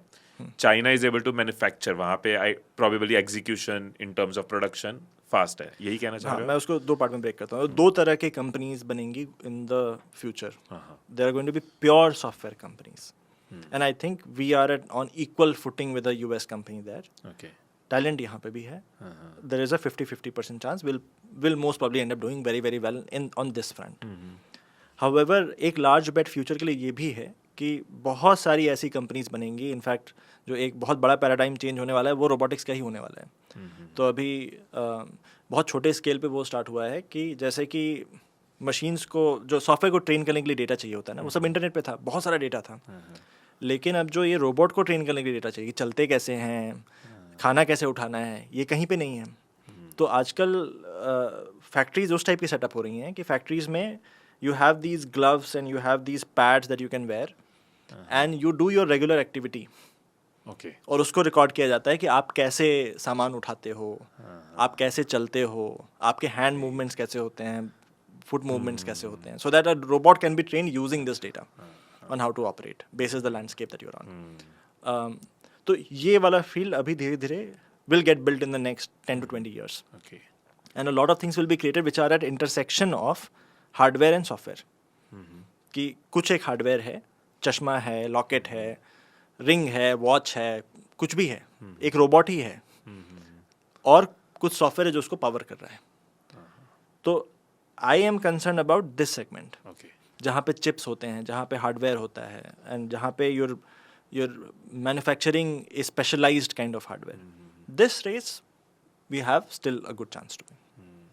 मैन्युफैक्चरिंग में क्या चैलेंज है? क्यों इंडिया एज अ कंट्री उसमें, व्हाई दिस अ क्वेश्चन? देखिए कैसा है ना कि मैन्युफैक्चरिंग एक इकोसिस्टम होता है। मतलब इकोसिस्टम ऐसा होता है कि अगर मैंने अपना एक मैन्युफैक्चरिंग प्लांट सेटअप किया भी है, तो मुझे जो उसके रॉ मटेरियल चाहिए, जो पार्ट्स चाहिए, वो अगल बगल मिलते हैं तो फिर मेरा मैन्युफैक्चरिंग प्लांट चलेगा। अदरवाइज एंसिलरी यूनिट्स जो हैं हाँ, वो आसपास मिलती हैं तो फिर चलता है, अदरवाइज इशू हो जाता है। अब ये जो इकोसिस्टम है वो चाइना में इतने टाइम से डेवलप होता आ रहा है, and there is so much innovation happening here. अभी भी आप इंडिया में मोस्ट D2C प्रोडक्ट्स अगर देखोगे जो अच्छा कर रहे हैं, वो वही होते हैं। हेंस कि मैं जाके चाइना में डिफाइन करता हूँ कि भाई ऐसा कुछ बना दो, तुरंत अगले दिन बन के आ जाता है, and then I test it out in the India market and then I scale it. India में वो कर पाना महंगा है और बहुत मुश्किल है। We don't have the same kind of tech, and अगर किसी ने जान लगा के कर भी दिया, इतने सारे आइटम्स इंपोर्ट करने पड़ते हैं या एंसिलरी यूनिट्स है नहीं कि इट बिकम्स वेरी एक्सपेंसिव। तो वो इकोसिस्टम जब तक नहीं बनेगा, विच इज़ नॉट कि एक इंसान ने जाके कुछ कर दिया, but like there is a community that gets developed which is doing this all the time. हर एडजेसेंसी में कुछ ना कुछ ओवरलैप होता है। मतलब अगर एक बाइक बनाने वाली कंपनी भी यही है, कार बनाने वाली भी कंपनी है, तो बड़े सारे ओवरलैप्स होते हैं, बहुत सारे पार्ट्स कॉमन होते हैं, तो फिर आपको पता है कि वो मिल जाएंगे पार्ट्स इधर उधर। वो इकोसिस्टम अभी एग्जिस्ट नहीं करता है। आगे क्या लग रहा है आपको? आर यू ऑप्टिमिस्टिक या डाउटफुल? बनने का क्या पोटेंशियल लग रहा है? मतलब मैं तो देखिए हमेशा से ही बड़ा ऑप्टिमिस्टिक रहा हूँ और मुझे लगता है कि जहाँ चाह है वहाँ रहा है। तो as a community I think Indians have bin very, मतलब अंदर से फाइटिंग स्पिरिट बहुत हाई है। तो मुझे लगता है जैसे जैसे दुनिया चेंज होगी, जैसे जैसे नेचर ऑफ जॉब चेंज होगा, और जैसे जैसे पता चलेगा कि ये करने से पैसा बनता है, लोग करेंगे वो। अच्छी चीज़ ये है कि हमारे समाज में अभी भी शिक्षा को, नॉलेज को सबसे ऊपर रखा जाता है। तो and all of this is, आप देखोगे तो ये जो रिवोल्यूशन है ये नॉलेज और शिक्षा के ऊपर ही बना हुआ है। तो इट्स ये वाला पार्ट अगर आपका बहुत स्ट्रांग है तो ही फिर आप कर सकते हो। और मुझे मतलब that's a good thing, it's a society that respects intelligence. ये एजुकेशन वाला पार्ट आई थिंक बहुत इंपॉर्टेंट है, क्योंकि हम ज़रूर मानते हैं इस चीज़ को कि इसकी वजह से ही है, बट एक कॉन्ट्ररी थॉट ये भी है कि बहुत कुछ इसकी वजह से नहीं भी है। राइट? क्यों इसी देश में से कुछ लोग सिलिकॉन वैली जा पा रहे हैं, यहाँ बैठे बड़ी बड़ी कंपनीज बना पा रहे हैं, और उसी एजुकेशन सिस्टम से निकले लोग नहीं कर पा रहे। सो आई कम टू दैट, बट वापस उस चीज़ पे आ रहा हूँ, डेमोग्राफिक डिविडेंड जो हमने कहा कि यूथ इस time youth capital of world हम हैं। और बहुत इंपॉर्टेंट पॉइंट आपका था कि या तो भारत इसमें जीतेगा, एआई रेवोल्यूशन को हम लीड करेंगे, और अगर हमने राइट टाइम पे चैनलाइजेशंस नहीं करी, राइट स्टेप्स नहीं लिए, अपने आप को उस लेवल पे स्किल अप नहीं किया, तो हम नहीं कर पाएंगे। राइट? आई थिंक ये हार्डवेयर एंड पे मैन्युफैक्चरिंग वाला एक बहुत बड़ा क्वेश्चन है जो हम ऑप्टिमिस्टिक हैं, लेकिन लेट्स सी सॉफ्टवेयर एंड पे हमें क्या करना होगा, टेक एंड पे, नॉलेज एंड पे, या सॉफ्टवेयर एंड पे हमें क्या करना होगा टू मेक श्योर कि भारत जीते? देखिए एक दो चीज़ें तो खुद से हो रही हैं, जैसे कि पूरी दुनिया को ये समझ में आ रहा है कि इंडिया में टैलेंट बहुत अच्छा है, एंड जो चीज़ें उनको बनानी है for the next AI journey, for the next tech journey, वो अफोर्डेबल कॉस्ट में अच्छा टैलेंट इंडिया में मिलता है। तो आप देखेंगे अगर ट्रेंड, एक टर्म होता है GCCs, ग्लोबल कैपेबिलिटी सेंटर्स, तो जितने भी बड़े बड़े बैंक हैं, बड़ी बड़ी कंपनीज़ हैं, वो अपने टेक सेंटर धीरे धीरे इंडिया में स्टार्ट कर रहे हैं, एंड वो अपने बाकी टेक सेंटर्स बंद ही कर रहे हैं। वैसा ट्रेंड होना स्टार्ट हो गया है, एंड वो नंबर हर साल बढ़ता जा रहा है। तो the number of GCCs in India which are going to employ a lot of engineers, that will only increase with time. इसको एग्जांपल के साथ आप कुछ बता सकते हो? जैसे कि बहुत सारे इंटरनेशनल बैंक्स जो हैं, बार्कलेज, HSBC, गोल्डमैन सैक्स, JP मॉर्गन, एट्सेट्रा, इन सब में अगर आप ट्रेंड वाइज देखेंगे तो the percentage engineering population in India has only been increasing year over year. मतलब उनके जितने भी इंजीनियर्स हैं उनमें वो प्रतिशत जो कि इंडिया में है वो बढ़ता जा रहा है ईयर ओवर ईयर। इनफैक्ट कुछ कुछ बैंक्स तो ऐसे हैं जिनका मैं नाम नहीं ले सकता, लेकिन उनका ग्लोबल सेंटर्स जो हैं इंजीनियरिंग के वो ऑलमोस्ट बंद हो गए हैं। डबल डिजिट में इंजीनियर्स हैं उनके पास आउटसाइड ऑफ इंडिया, बट यहाँ पे सैकड़ों इंजीनियर्स हैं, वैसा हो गया है। बिकॉज उनको भी समझ में आता है कि जो अच्छी क्वालिटी का टेक बनाना है उसके लिए जो टैलेंट चाहिए वो यहाँ पे अवेलेबल है और बहुत हाई कॉस्ट पे भी नहीं है, तो it make sense to have presence here. तो एक वो ट्रेंड स्टार्ट हो गया which is a good trend. तो उससे भी इकोसिस्टम बनता है कि जैसे मैं एक स्टार्टअप, मुझे अगर इंजीनियर चाहिए तो मुझे पता है कि वहाँ पे एक इंजीनियर है, वहाँ से यहाँ ले आओ खींच के। It's an ecosystem. तो वो एक अच्छी चीज़ हो रही है। आई थिंक दूसरा, अनफॉर्चुनेटली और फॉर्चुनेटली अभी तक जितनी भी कंपनीज बनी हैं हमारे इकोसिस्टम में वो थोड़ी सी ब्रोकरिंग टाइप की कंपनीज हैं जिन्होंने कुछ इनोवेशन किया है कि there is a demand market place, there is a supply market place, मैं बीच में बैठा हूँ और मतलब मैं कुछ इनोवेशन करके I have been able to make it work. Ola, Flipkart, everything sort of goes in that category. I haven't necessarily pick the tech problem to solve, because India में ये प्रॉब्लम पहले सॉल्व करनी है। I think the next set of companies that जो India से create होंगी वो होंगी जो कि इंडिया में रह के बाहर के लिए प्रोडक्ट्स बना रही हैं। बिकॉज विथ AI वो जो मैं बता रहा था आपको, बहुत सारे स्पेशलाइज्ड यूज़ केसेस कि जो वर्टिकल यूज़ केसेस बनाने हैं वो बहुत सारे बनेंगे। तो बहुत सारी ऐसी कंपनीज होंगी, 10 लोगों की, 20 लोगों की, 30 लोगों की कंपनी है जो कि लेट्स से यहाँ बैठ के UAE में किसी कंपनी के लिए एक पर्टिकुलर डिपार्टमेंट के लिए सॉल्व कर रही है। तो उस टाइप की बहुत सारी कंपनीज बनेंगी और उसको एंड मैं होप करता हूँ कि वो एक्सेलरेट होकर बहुत ज़्यादा बने ऐसी। यूरोप में फॉर एग्जांपल बहुत सारी कंपनीज हैं, उनके कुछ पर्टिकुलर यूज़ केसेस को यहाँ से सॉल्व किया जा रहा होगा। तो that we need to do more and more of. There is a big debate कि हमारा खुद का एक LLM मॉडल होना चाहिए क्या। मुझे लगता है कि नहीं भी है तो ठीक है। एज लॉन्ग एज हमें अच्छे से समझ में आता है LLM मॉडल्स चलते कैसे हैं। It's a very expensive affair to actually create a LLM model which is very effective. बहुत सारा डेटा, बहुत सारा प्रोसेसिंग पावर चाहिए। वो नहीं भी है, बट अगर उसको लेवरेज करके हम सही चीज़ें बना पाते हैं, अब तो बहुत सारे ओपन सोर्स LLM मॉडल्स भी हैं, तो उनको भी यूज़ करके अगर हम चीज़ें बना पाते हैं, that also is good enough. I think जो आपने बोला है ना उसके अंदर एक I am sure everyone is able to understand कि कितना बड़ा पोटेंशियल नज़र आ रहा है। I mean and so happy to hear आपने जो इंसाइट्स दिए हैं कि पूरी दुनिया में उनको भी अपनी प्रॉब्लम सॉल्व करनी है, उनको भी AI इंटीग्रेट करना है, उनको भी टेक से, मतलब अगर फिनलैंड में कुछ चीज़ मूव हो रही है उसको AI से रिप्लेस करना है, उनको कोई प्रॉब्लम्स हैं जो AI से सॉल्व करनी है। नॉन AI ऑल्सो टेक उनको भी चाहिए, हर देश को चाहिए, 200 से प्लस कंट्रीज हैं एंड हमारे पास वो पोटेंशियल है क्योंकि टैलेंट ऑलरेडी हमारे पास है जो ऑलरेडी अनलॉक कर रहा है टेक में, AI में मचा रहा है और बिजनेसेस यहाँ बन सकते हैं क्योंकि everything can be done remotely. तो the kind of opportunities which will blow up is huge, right. तो अगर इस वेव में कोई जाता है, इस रास्ते जाता है, तो आई थिंक बहुत स्ट्रॉन्ग अपॉर्चुनिटीज का एक वेव, एक सुनामी आई कैन सेंस जो आ रही है। बिल्कुल बिल्कुल, राइट। अब जहाँ मुझे लगता है कि दिक्कत होगी, राइट, हम बात कर रहे हैं टेक ब्रेन्स की, हम बात कर रहे हैं कि हमारे पास टैलेंट है, बट स्टैटिस्टिकली इंडिया में हर साल अगर 15 लाख इंजीनियर निकलता है और रिपोर्ट्स कहती हैं कि उसमें से सिर्फ 10-20% एम्प्लॉयबल होता है, 80% के पास तो जॉब नहीं है, राइट।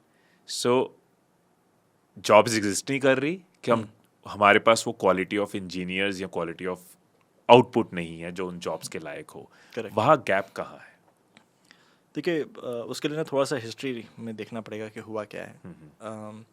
अगर आप देखेंगे तो ये जो ब्लो अप हुआ था in the demand for engineering talent, ये स्टार्ट हुआ कुछ 2001 के आसपास। एकदम से, मतलब TCS वगैरह भी एक ट्रेजेक्ट्री पे थे, एकदम से वो उनकी ट्रेजेक्ट्री भी चेंज हो गई कि now they need a lot of engineers. अब इतने सारे इंजीनियर्स चाहिए और तब तो सिर्फ IITs थे, NITs थे, तो वो इतने इंजीनियर्स प्रोड्यूस भी नहीं कर सकते, बट सबको इंजीनियर बनना है। तो फिर इंस्टीट्यूट्स खुलना स्टार्ट हुए और धड़ल्ले से इंस्टीट्यूट खुलना स्टार्ट हुए। ठीक है, यूजीसी है और AICTE उन्होंने कुछ कुछ कंट्रोल्स लगा रखे थे, लेकिन सही बताऊँ तो आप इतने इस तरीके से इंस्टीट्यूट्स नहीं स्केल कर सकते मेंटेनिंग क्वालिटी।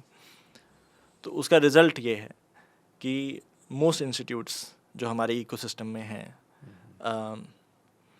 वहाँ पे ना तो जो इंस्टीट्यूट का फाउंडर है उसको टेक आता है, वहाँ पे जो मोस्ट टीचर्स हैं उनको भी टेक नहीं आता है, तो वो कहाँ से इंजीनियर्स प्रोड्यूस करेंगे। मेरा खुद का एग्जांपल, मेरा भाई है, मतलब मैं बेचारे को एग्जांपल बार बार लेता हूँ, लेकिन मुझे एक एग्जांपल बताता था कि वो उसका कोडिंग का एग्ज़ाम है और कुछ पैलिंड्रोम कोड आएगा एग्ज़ाम में, बताया हुआ है मास्टर जी ने, और उन्होंने बोला है कि याद करके आ जाना बिकॉज वो एज इट इज़ लिखना है। तो या फिर मतलब वो हर Tier 2 Tier 3 सिटी में एक मार्केट होता है जहाँ पे आपको प्रोजेक्ट्स और असाइनमेंट्स मिल रहे होते हैं, बिकॉज ये कर दोगे तो मार्क्स मिल जाएगा, आप पास हो जाओगे, और वैसे भी वो इन्वायरमेंट नहीं है कॉलेज के अंदर कि भाई कुछ सीखना है, कुछ करना है। तो उसका हिस्ट्री वही है कि जो हमारा थ्रूपुट था इंजीनियर्स का वो हज़ारों से लाखों में चेंज हुआ, बट उस प्रोसेस में जो ये बीच में बड़े सारे इंस्टीट्यूट्स बने उनमें से कोई भी बहुत सारे काम के नहीं थे, without the right kind of teachers, without the right kind of culture, जिसकी वजह से ये हुआ। दूसरा मुझे ये लगता है कि टेक स्पेसिफिकली, जैसे मैं AI/ML की भी बात कर रहा हूँ, तो ये सब जो हुआ है ये सब पिछले 2 साल का फिनोमेनन है, ट्रांसफॉर्मर्स में भी पहले के, लेकिन बहुत सारा जो ये स्पीड में डेवलपमेंट हो रहा है पिछले 2 साल में हुआ है। तो टेक बहुत जल्दी चेंज होता है, और उस केस में होता क्या है कि if I am just academic, मैं कुछ बना नहीं रहा हूँ, आई एम नॉट देयर, तो मेरे लिए ये चीज़ों के साथ पेस मेंटेन कर पाना हार्ड हो जाता है। तो काफ़ी बार like having some degree of practitioners कि जो लोग खुद थे इन कंपनीज में, बना रहे थे, उनका इस इकोसिस्टम में, पढ़ाने के इकोसिस्टम में होना ज़रूरी है। अब अनफॉर्चुनेटली हमारे टीचर्स को उतना अच्छा पे किया नहीं जाता तो वो क्यों आएंगे वापस। तो उसको खैर हम सॉल्व करने की कुछ कोशिश कर रहे हैं। स्केलर स्कूल ऑफ टेक्नोलॉजी करके हम चलाते हैं अंडर ग्रेजुएट प्रोग्राम 4 साल का। वहाँ पे हमारा थीसिस तो यही है कि प्रैक्टिशनर्स को ही पढ़ाना चाहिए। तो जो लोग पहले गूगल में काम करते थे, अमेज़ॉन में काम करते थे, फेसबुक में काम करते थे, उन लोग को हम लेके आते हैं। जो मैंने आपको प्रसन्ना का एग्जांपल दिया, अमोद हैं, अमोद फ्लिपकार्ट के पहले CTO थे, उड़ान करके कंपनी उसके फाउंडर हैं। इनफैक्ट एक कंपनी है कोडियम करके, जो कि अभी भी OpenAI ने खरीदी है $4 बिलियन में। उनके जो फाउंडर हैं, उस टाइप के लोगों को हम कैंपस में ले आके बच्चों को मेंटर करवाते हैं, सो दैट उनको समझ में आए कि चल क्या रहा है साइड पे। सो इट्स लाइक अगर रोहित शर्मा बैटिंग सिखा रहा है वर्सेस कोई PT टीचर बैटिंग सिखा रहा है, वो वाला डिफरेंस, वो आप गैप को मीट कर रहे हैं। प्रैक्टिशनर्स, राइट, प्रैक्टिशनर्स का होना ज़रूरी है। तो वो we try to do as much as possible. And मुझे लगता है कि मतलब the reason we do this is not because कि हम बोलें देखो हम सबसे अच्छे हैं। We want to sort of create a template कि भाई देखो, अगर नई दुनिया में अगर ऐसे पढ़ाया जाएगा, ये इकोसिस्टम होगा, तो चीज़ें चलेंगी। एंड मतलब आई एम हैप्पी काफ़ी लोग उसको कॉपी भी करने की कोशिश कर रहे हैं। मतलब उससे अच्छा ही होगा अगर बहुत लोग कॉपी करते हैं। मैं ना डिटेल में समझना चाहूँगा कि आपने, बिकॉज इट्स वेरी इंस्पायरिंग, मुझे आपका जब मैंने स्टोरी पढ़ा तो वो स्वदेश वाला मूवी पूरा याद आ रहा था कि एक अच्छी खासी जॉब आपके पास थी, बाहर थे, you are in US and you came here pursuing a dream. So I try to understand आपने क्या प्रॉब्लम ढूंढी और कैसे उसे सॉल्व कर रहे हो। सो आई टेक अ नोट। लेकिन जो हम एजुकेशन सिस्टम की बात कर रहे थे, वहाँ पे एक मुझे चीज़ समझ आती है कि जो फर्स्ट चीज़ आपने बोली थी विच वॉज प्रैक्टिशनर्स नहीं है वहाँ पे, नहीं, फर्स्ट चीज़ थी कि जो मशरूम ग्रोथ हुई, right. So even I can relate कि जब हम ट्रैवल करते हैं और अगर सहारनपुर चले जाऊँ तो 6 से 7 इंजीनियरिंग कॉलेजेस हैं, सोनीपत की तरफ चले जाऊँ 4 से 5 हैं। मतलब इस लेवल पे हर सिटी में कई सारे कॉलेजेस हैं। क्या इस लेवल इतनी फैकल्टीज हैं हमारे पास कि उनको रियल इंजीनियर बना पाए? So probably we are producing lot of engineers but not qualified engineers, right? Engineer versus qualified engineer वाला। और वहाँ पे बार थोड़ा और ऊपर होता जा रहा है। जो मैं आपको बोल रहा था ना कि पहले फिर भी मीडियोकर इंजीनियर्स या फिर सुपरफिशियल इंजीनियर्स के लिए फिर भी जॉब्स थी। धीरे धीरे जैसे जैसे ये बेटर होता जाएगा, आपको the world will only value people who are deep. Right वो सुपरफिशियल की भी जॉब जाना स्टार्ट हो जाएगी, and that's going to become a problem अगर हमारे इंस्टीट्यूट्स उस तरीके से चेंज नहीं होते हैं। मैं इस चीज़ से इसलिए बहुत रिलेट कर पाता हूँ, बिफोर वर्किंग विद कॉर्पोरेट्स, जो कि मैंने शायद 2014-15 में इंक्रीज़ किया, उससे पहले 3-4 साल मैं कॉलेजेस में ट्रेनिंग्स देता था, की notes and personality development trainings. तो बहुत फ्रीक्वेंट मेरा कॉलेजेस में जाना होता था, स्पेशली इंजीनियरिंग कॉलेजेस, उनके प्लेसमेंट्स से पहले वो मेरे से सेशंस करवाते थे। और उनका आई मीन ऑनेस्टली बता रहा हूँ, मैंने एक दो बार शेयर भी किया एक्सपीरियंस कि एक स्टूडेंट इंट्रोडक्शन भी नहीं दे पा रहा अपनी, tell me about yourself पे भी उसने रट्टा लगाया। अगर मैंने थोड़ा सा क्वेश्चन ट्वीक कर दिया तो वो आंसर नहीं कर पा रहा।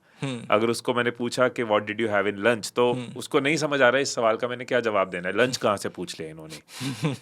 एंड नॉलेज वाइज भी, प्लेसमेंट वाइज भी, हर जगह मैं बहुत सारे चैलेंजेस देखता था और बहुत फील होता था मुझे कि, and I used to meet teachers also, और तब भी मैं देखता था क्योंकि कॉलेज के पास एडमिशन है तो उनको किसी तरीके टीचर्स रखने हैं, they have to have a teacher so that batch को पढ़ा पाए। एंड अनफॉर्चुनेट पार्ट कि जो उन कॉलेजेस के ओनर्स थे, मेजॉरिटी ऑफ देम को कोई लेना देना ही नहीं था विद दिस कि क्या आउटपुट है, क्या इंजीनियरिंग है। उनके लिए it was pure form of business और मे बी ब्लैक को वाइट करने का एक तरीका था। I remember a very senior IITian, मैं कॉलेज का नाम नहीं लूंगा, उनके साथ बैठा था and he shared his frustration out with me कि मैंने इतने साल मैंने IIT पास आउट हूँ, उसके बाद मैंने कई साल IIT में पढ़ाया है, अब मैं यहाँ पे डीन हूँ और मुझे रिपोर्ट रोज देनी पड़ती है जो ईंटें बनाने वाले भट्ठे का ओनर है उसको क्योंकि उसके लिए it's just investment of money, college खुल रहे हैं तो खोल लें। सो मशरूम ग्रोथ एक रीजन हुआ, प्रैक्टिशनर्स नहीं है जो पढ़ा रहे, उनको रियल लाइफ से कोई लेना देना नहीं है, सेकंड रीजन हुआ। एक चीज मैंने और फील करी थी, let me know if it is correct और नॉट, करिकुलम। मुझे स्टूडेंट्स कहते थे कि हमें जो पढ़ाया जा रहा है वो 10-15 साल पुराना है। आई डोंट नो अभी भी ऐसा है कितना पुराना है, बट टेक तो हर महीनों में चेंज हो रहा है, तो अब तो शायद 5 साल पुरानी चीज भी उतनी रेलेवेंट नहीं होगी। Is it still a problem? It is a problem. देखिए, उसको भी मुझे कैसा लगता है ना, उसको मैं 2-3 पार्ट में ब्रेक करूँ तो आपके किसी भी सब्जेक्ट के कुछ फंडामेंटल्स होते हैं, जैसे मैथ में अलजेब्रा हमेशा अलजेब्रा ही रहेगा, वो नहीं चेंज होता है, तो फंडामेंटल्स नहीं चेंज होते हैं, जो कि मैं बोलूँगा probably is 20 to 30% of the curriculum. तो वो अभी भी है, लेकिन अब उसको पढ़ाने का तरीका बड़ा ही थ्योरेटिकल है। जैसे अगर मैं आपको हिस्ट्री पढ़ाऊँ और आके बस मैं बुक पढ़ना स्टार्ट कर दूँ तो आपको अच्छा नहीं लगेगा हिस्ट्री सीखने में। वहीं जब आप एक टीवी सीरीज़ देखते हो हिस्ट्री के ऊपर, उसको अच्छी स्टोरी टेलिंग होती है तो आपको सारी चीज़ें याद रहती हैं। गेम ऑफ थ्रोन्स लोगों को ज़्यादा पता है compare to our Mughal empire, तो वो डिफरेंस है। तो वो पार्ट तो फिर भी ठीक है, सेम है, there's nothing wrong with that. थोड़ा एप्लीकेशन ओरिएंटेड होना चाहिए is what I would change. But जो बचा हुआ 60-70% ऑफ करिकुलम है, जो कि should evolve as the world is evolving, वहाँ पे मुझे बहुत गैप दिखता है। कुछ institute just for name sake कि अच्छा आजकल ब्लॉकचेन बड़ा फैंसी दिख रहा है तो मैं ब्लॉकचेन पे एक कोर्स ऐड कर देता हूँ, विदाउट गोइंग और अंडरस्टैंडिंग ये ब्लॉकचेन होता क्या है, उसके लिए प्रीरिक्विजिट्स क्या होंगे, उसके लिए एक्सरसाइजेस कैसी होंगी, वो करा देते हैं, जिससे हेल्प होती नहीं है। तो वो मुझे गैप दिखता है। बिल्कुल सही बोल रहे हो आप कि करिकुलम में भी गैप है। हमारा करिकुलम एक्चुअली 15 साल पुराना है तो टीचर्स में भी प्रॉब्लम है। And that is why her company जो, अगेन अब दूसरा पर्सपेक्टिव, इससे ज्यादा मैं नहीं बोलूंगा नहीं तो नीचे कमेंट्स आएंगे, thank you Anshuman for inviting him on the podcast. लेकिन क्योंकि मैं रिलेट कर पा रहा हूँ, मैं सीधा 2012-13 में पहुंच गया हूँ। उसके बाद जब मैं कॉर्पोरेट में गया तो what I heard from corporate was हमें हर ग्रेजुएट को ट्रेन करना पड़ता है। बिल्कुल। So we have to spend money, resources, energy in training them, right? तो इट मीन्स कि वो रेडी फॉर कॉर्पोरेट भी नहीं है, तो हमारी डबल एनर्जी ही लग रही है इकोसिस्टम की। सो आप भी सेम इकोसिस्टम में एग्जिस्ट करते हो, आप इस प्रॉब्लम को कैसे सॉल्व कर रहे हो एज स्केलर? तो हम अभी जो अंडर ग्रेजुएट प्रोग्राम चलाते हैं, मैं उस पर थोड़ा सा वेरी क्विकली ब्रीफ देता हूँ। हमने 2 साल पहले स्टार्ट किया था, 2 साल पहले हमारा पहला इनटेक आया था। फिलोसफिकली डिफरेंस ये है कि प्रैक्टिशनर्स पढ़ाएंगे, करिकुलम जो है कंपनी से बात करके फिर एक तरीके से हम बनाते हैं। तो we have a panel of curriculum advisors which are industry leaders from all over the world. उनसे कंसल्ट करके करिकुलम बनता है कि क्या पढ़ाना चाहिए। इनफैक्ट वो भी इवॉल्व होता है। तो हाई लेवल डायरेक्शनल सेट्स हैं but the curriculum evolves basis what is important. जैसे फॉर एग्जांपल बीच में AR/VR बिकेम वेरी इंपॉर्टेंट, तो we did a course on AR/VR immediately so that people can start making things on top of AR/VR. तो हमने practitioners, curriculum. तीसरा innovation, which is कि how do we make sure कि बच्चों के पास जो leaders हैं और जो इंडस्ट्री में हो रहा है उसका एक्सेस है, सो दैट आप उस डायरेक्शन में सोच रहे हो, सीख रहे हो और सोच रहे हो, और जब भी कुछ बना सको आप बना रहे हो. तो there is an innovation lab जहाँ पे बेसिकली हैव 3-4 डिविजन्स. रोबोटिक्स का एक डिपार्टमेंट है, there is a department on AI and machine learning, there is a department on IoT, there is a department on AR/VR. आप किसी भी department को join करके, if you have a good idea you can start working on it. There is a department on drones for example. तो we bring all of this together. And student attention के लिए मतलब we try to make sure कि we have mentors जो कि industry के ही लोग हैं. कुछ बैच सक्सेस मैनेजर्स टाइप के लोग जो कि बच्चों के साथ रहें, जूनियर फैकल्टी टाइप के हैं जिनसे कि बच्चे अपनी प्रॉब्लम शेयर कर सकें. एंड सुपर मेंटर्स जो कि टाइम टू टाइम, मतलब again leaders from the industry, time to time come to the campus, may be spend a day and then sort of go back. So they're like, these are campus programs, online programs? Campus program. So this is fully residential. 4 साल आप campus में रहते हो और वहाँ सीखते हो. वो सेम चीज़ राइट कि अच्छे लोग अगर एक जगह आप लेके आ जाते हो, बहुत ही स्मार्ट लोग, तो लोग एक दूसरे से भी बहुत सीखते हैं. और वो सीनियर जूनियर वाला भी होता है कि आप सीनियर से बहुत सारा कुछ सीखते हो. वेरी सिमिलरली मतलब एक्चुअली हमारी जर्नी ये रही कि बिफोर इवन स्टार्टिंग दिस, अभी भी हम बहुत लार्ज प्रोग्राम्स रन करते हैं ऑनलाइन में, which are like 12 to 18 month program, जिसमें मतलब unlike most other online programs we believe in कि we can transform people from where they were. तो उसका भी जो ग्रेजुएटेड सेट ऑफ पीपल हैं today, they work again across most tech companies in India. In fact like our biggest employers have been companies like Google or Microsoft or Amazon or Facebook. तो इन जगहों पे ठीक ठाक प्रेजेंस है alumni's का. तो again like it's helpful now in both context, online and offline दोनों programme में, कि वो जो alumni सेट होना चाहिए वो वहाँ प्रेजेंट है. So I'm just trying to understand, अभी हमारा ऑफलाइन प्रोग्राम है जिसमें 2 years हो गए हैं, right?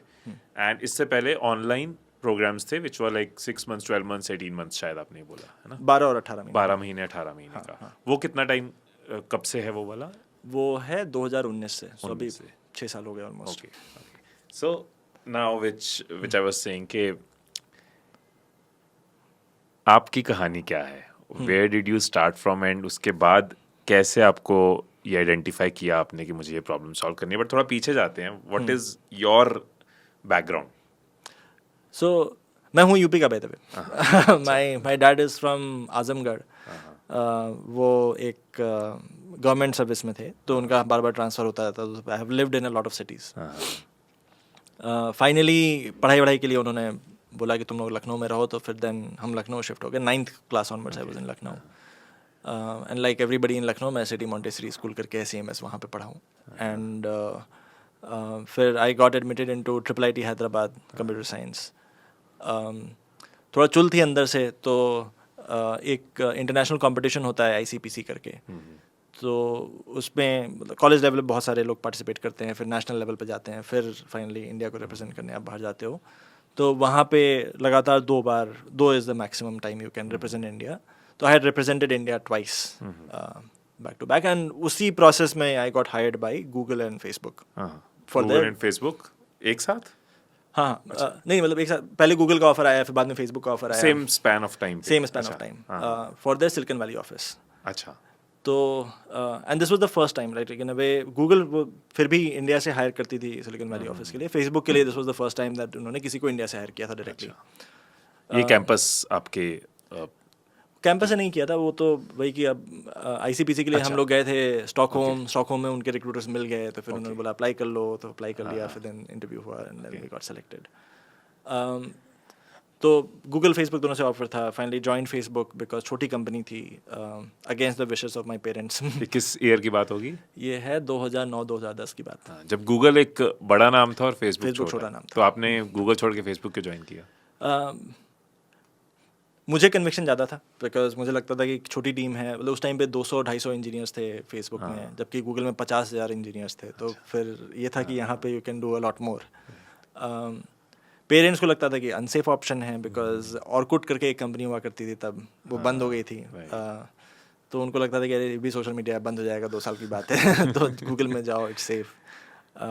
But I wanted to work at Facebook, so मुझे उनका टेक भी अच्छा लगता था। तो फेसबुक ज्वाइन किया 2010 में। फॉर्चुनेटली जिन लोगों के साथ मैं काम करता था वो ऐसे लोग थे जिनसे बहुत सीखने को मिला। फॉर एग्जांपल जो मेरे पहले मैनेजर थे वो कसांड्रा करके एक डेटाबेस होता है, वो उसके क्रिएटर थे। मेरे जो स्किप लेवल मैनेजर थे, जो बाद बीच में मैनेजर भी बन गए, वो आज फेसबुक के CTO हैं, एंड्रू बॉसवर्थ करके हैं।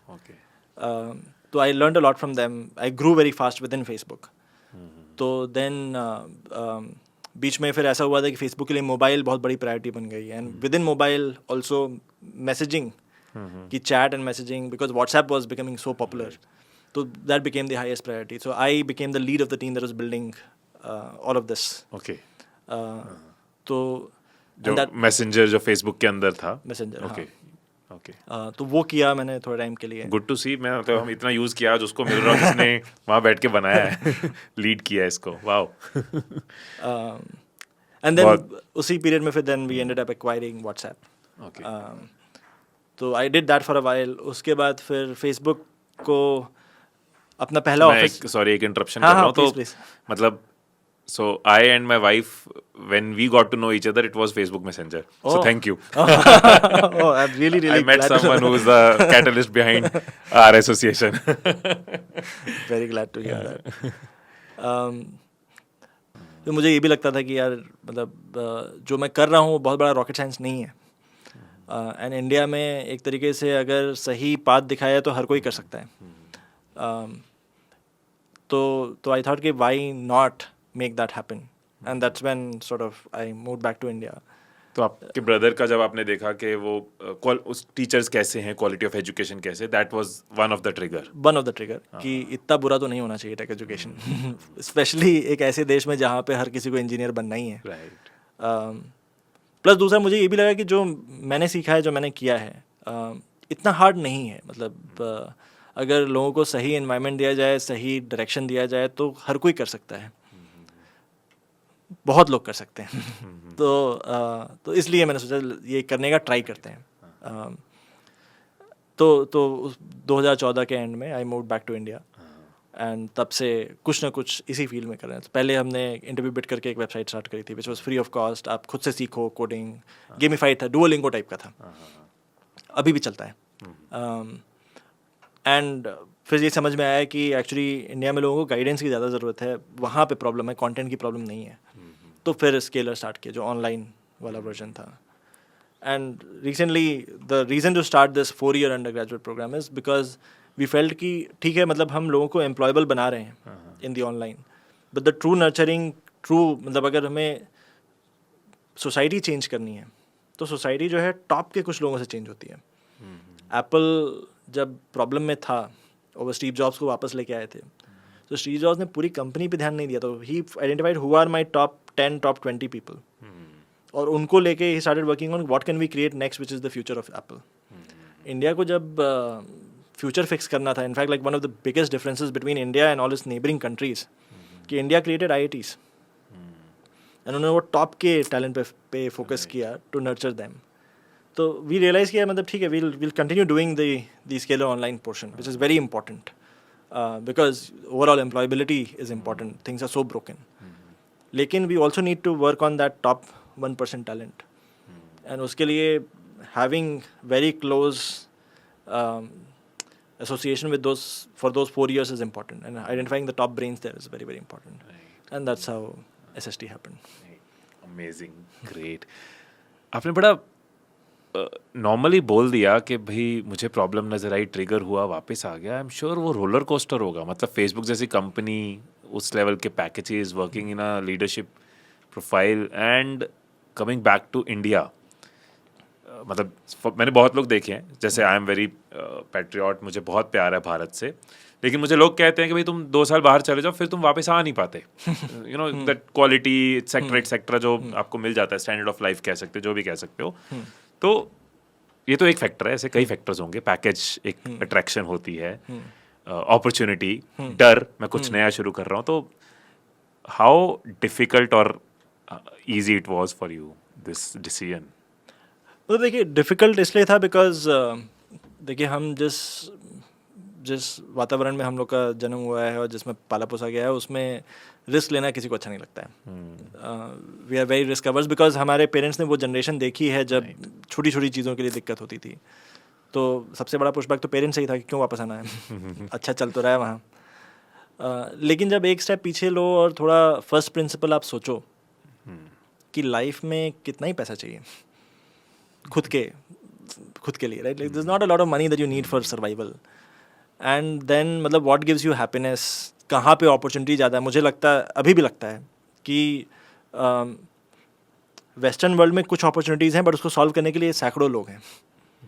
ज़्यादा अपॉर्चुनिटी तो यहाँ हैं, एंड यहाँ पे हो सकता है उतने लोग रिस्क ले भी नहीं रहे हैं। मतलब 10 साल पुरानी मैं बात बता रहा हूँ। तो मुझे लगता था यार कि अपॉर्चुनिटीज़ भी बेटर हैं यहाँ पे। Happiness, I will find more happiness for myself because I am going to be solving a problem which is close to my heart, जैसे मैं रिलेट कर सकता हूँ। मुझे क्या फ़र्क पड़ता है कि एक अमेरिकन की प्रॉब्लम सॉल्व करके क्या चेंज हो जाएगा ना मैं उसको जानता हूँ, ना मैं उससे रिलेट करता हूँ। तो बड़े सेल्फिश रीजंस थे for me to come back against the wishes of my parents.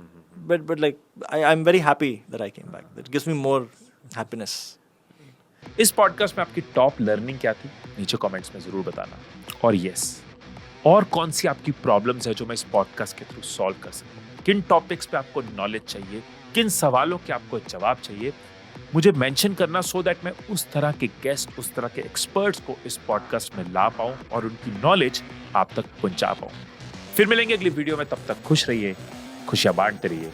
I love you all.